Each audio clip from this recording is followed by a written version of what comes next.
Paige Thompson, Rusty Calabasco, Technical Agronomist for the eastern half of Northwest Iowa. I'm out here in a soybean field in Webster County, staging some soybean plants. We're getting well into the post-application herbicide spraying of soybeans. Fungicides will be just around the corner.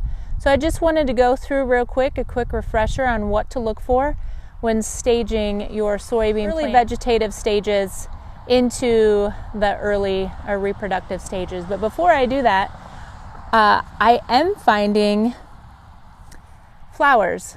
So that's really good to see some early flowering going on. So let's take a look at some of these soybeans. We have V3 plants out here. So from V1 to V5, the soybean plant develops a new trifolia approximately every 5 to 6 days.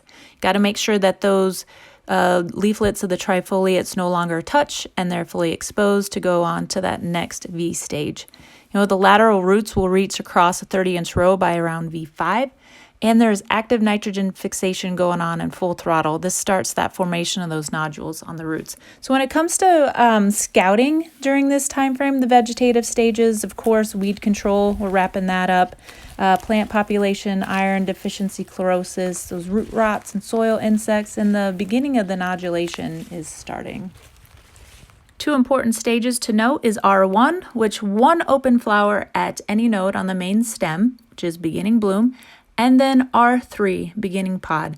That pod is 3/16 inch long at one of the foremost uppermost nodes on that main stem with that fully developed leaf. This is important because that is the time frame where we can start applying fungicide.